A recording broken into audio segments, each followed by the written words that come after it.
pratique méditative et neurosciences. La pratique de la méditation et les sciences modernes sont en réalité étroitement liées, et comprendre davantage le fonctionnement du cerveau peut aider à la prise de conscience, peut aider à la compréhension et à l'utilité de la pratique. Ensuite, il s'agit bien évidemment de goûter l'expérience bien plus que d'en parler. C'est la raison pour laquelle je vous soutiens au quotidien à vous entraîner et muscler votre cerveau, notamment dans mes accompagnements privés.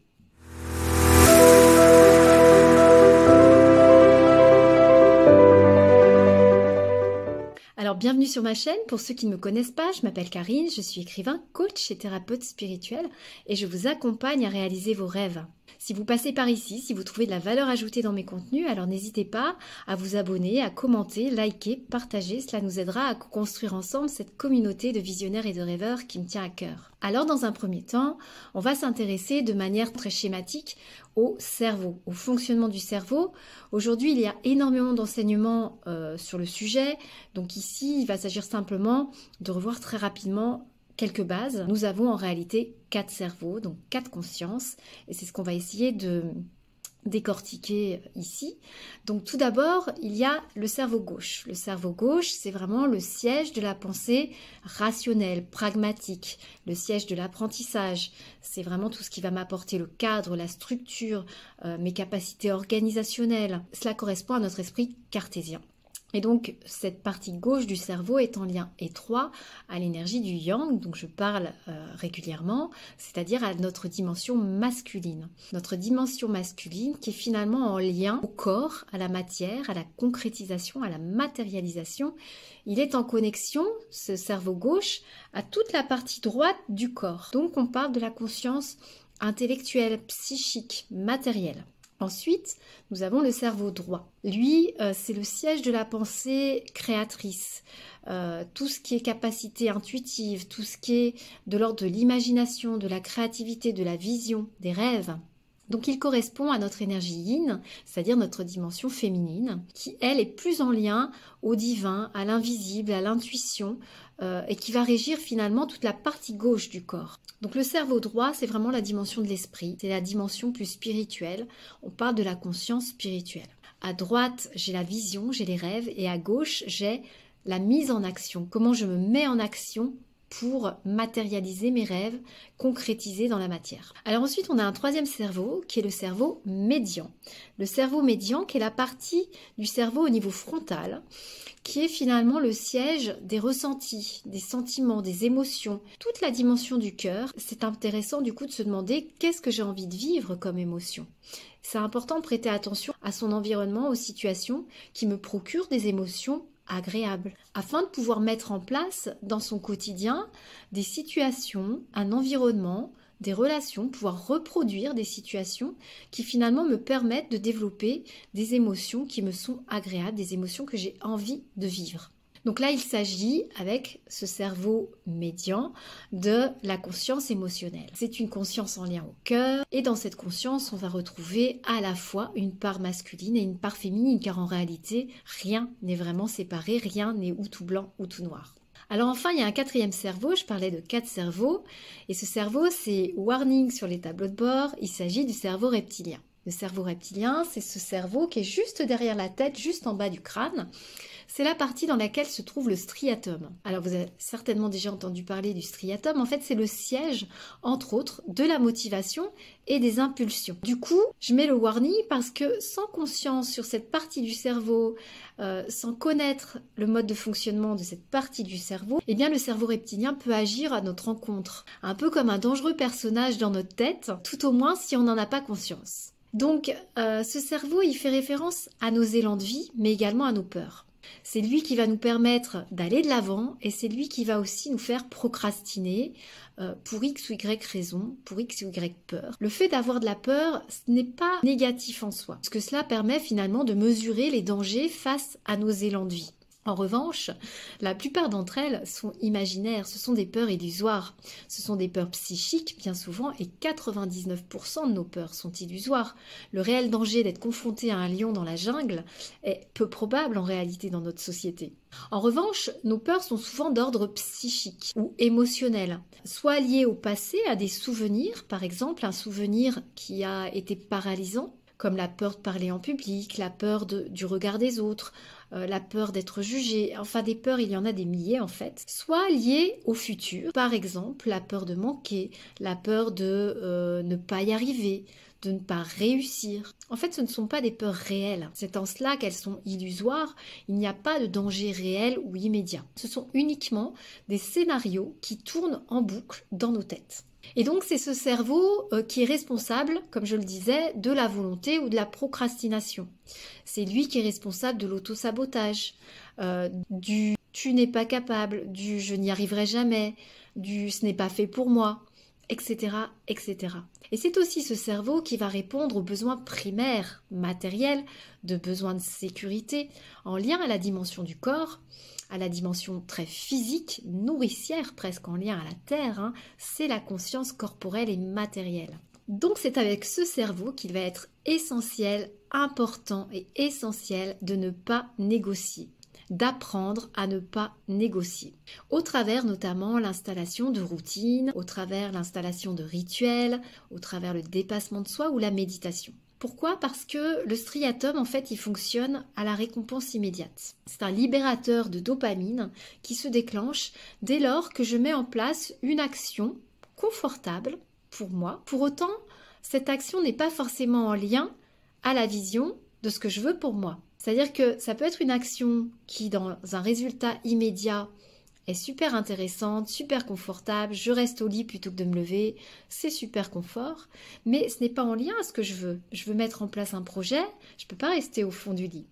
Donc il peut vouloir des choses très confortables, très rassurantes pour moi, mais qui ne sont pas forcément en lien à ma vision du futur, à mon moi idéal, à mon moi du futur, là où je veux me diriger. Donc c'est important d'en avoir conscience et d'apporter une certaine vigilance finalement par rapport à son fonctionnement. Important d'identifier le mécanisme finalement de ce cerveau parce que c'est ce mécanisme qui se met en place par exemple dans des phénomènes d'addiction notamment. Donc je vous invite d'ailleurs à découvrir le très bel ouvrage de Sébastien Baul, Le bug humain, qui développe largement sur ce sujet et n'hésitez pas d'ailleurs à me dire en commentaire si vous l'avez déjà lu et ce que vous en avez pensé d'ailleurs. Ça peut être intéressant. Donc on a vu en réalité qu'on a 4 cerveaux, le cerveau gauche, le cerveau droit, le cerveau médian et le cerveau reptilien.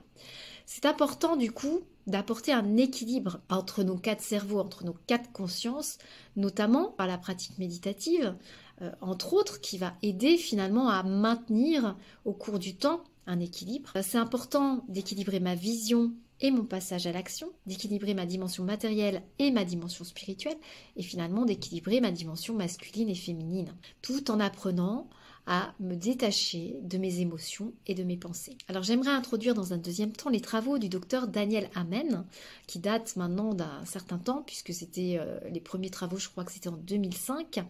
Donc Daniel Amen, qui est un psychiatre américain spécialiste de l'imagerie du cerveau, de renommée mondiale, et qui explique que nous produisons au minimum 60 000, voire jusqu'à 80 000 pensées par jour, soit une pensée par seconde lorsque nous sommes réveillés. 95% de ces pensées sont les mêmes que la veille, que l'avant-veille, que l'avant-veille, c'est-à-dire qu'elles se répètent indéfiniment et ces pensées nous viennent de l'éducation, de l'école, des parents, des ancêtres et finalement elles nous conduisent aux mêmes choix, aux mêmes expériences, aux mêmes émotions, aux mêmes comportements, aux mêmes personnalités et donc aux mêmes réalités, comme pourrait le faire un programme d'ordinateur. 95% de qui on est aujourd'hui, finalement, est un ensemble de comportements répétés, répétitifs, qui nous viennent du passé. Donc, sans conscience sur ce phénomène-là, on va répéter et répéter des schémas qui ne nous appartiennent même pas. En plus de cela, 80% de ces pensées sont des pensées négatives. Ce qui veut dire qu'on entretient environ 48 000 pensées négatives par jour. Ça, ce sont des travaux qui sont extrêmement intéressants à prendre en compte dans son quotidien. Et ces travaux ont été repris d'ailleurs par de nombreux spécialistes en neurosciences qui expliquent qu'il est essentiel de ne pas fusionner avec ses pensées. Donc, premièrement, il est important de poser le mental, de s'entraîner à percevoir la réalité telle qu'elle est et non telle qu'on la perçoit, avec nos filtres, avec nos croyances. Et puis, deuxièmement, d'introduire aussi la pensée positive dans son quotidien. Alors, j'y reviendrai, notamment sur l'importance de l'intention, parce que la pensée positive, il y a beaucoup de discours à ce sujet, beaucoup de discours tronqués, notamment tous les phénomènes qui ont été introduits un petit peu de manière marketing sur la loi de l'attraction. La pensée positive peut être intéressante Tout dépend comment elle est pratiquée. Et pour ceux que ça intéresse, je vous remettrai d'ailleurs le lien sous la vidéo de l'accès à la page d'accueil de mon site sur lequel vous pouvez télécharger gratuitement un guide de 365 pensées positives pour vous accompagner au quotidien. Il vous sera simplement demandé d'enregistrer votre mail et votre prénom. Et je vous encourage d'ailleurs à intégrer cette routine au quotidien. Il ne s'agit pas de le faire de manière ponctuelle une fois de temps en temps, mais vraiment d'introduire ça comme un entraînement. Alors, la majeure partie de nos pensées ne nous appartiennent pas. Donc ce qu'il faut comprendre, c'est que seulement 5% de mon ordinateur interne, finalement, de mon disque dur, est vierge de toute programmation. Ce sont seulement ces 5% finalement qui me donnent un accès illimité à qui je peux être, à qui je peux devenir. Si je veux une nouvelle vie, il est important de réfléchir à mes pensées, de les observer, d'observer les émotions qu'elles génèrent et qui me maintiennent finalement soit dans le passé, dans la nostalgie, soit dans un futur plus ou moins angoissant, de manière à pouvoir revenir ici et maintenant, vivre aujourd'hui mes émotions, vivre les émotions que j'ai envie de vivre aujourd'hui pour demain, les vivre déjà dans l'intention aujourd'hui, car c'est aujourd'hui qu'elles sont accessibles pour mon futur. Donc il est important de ne pas chercher à résoudre nos pensées par une quelconque rumination, qui n'a finalement pour seule conséquence que de maintenir le brouillard interne, le brouillard en soi, simplement en avoir conscience, un peu comme j'ai conscience des nuages qui passent dans le ciel le matin, et j'accepte finalement la météo dans mon esprit sans chercher à la modifier. C'est ok, il y a des nuages aujourd'hui dans le ciel. C'est accepter, accueillir pleinement ce qui me permet de mieux comprendre ma réalité et de comprendre finalement que je suis le soleil et le ciel tout entier. Cela permet aussi aux nuages de se dissoudre d'eux-mêmes, alors je suis libre de choisir mes pensées. Et si je suis libre de choisir mes pensées, alors cette ouverture me permet une connaissance de moi-même et une connaissance des autres beaucoup plus large, beaucoup plus grande.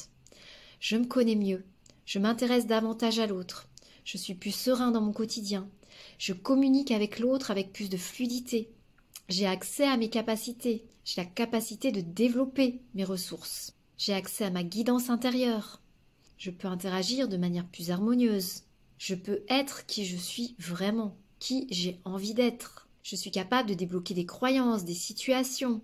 Je développe ma confiance en moi. Je reprends mon pouvoir. Donc en conclusion, qu'est-ce qu'on a vu dans cette vidéo ?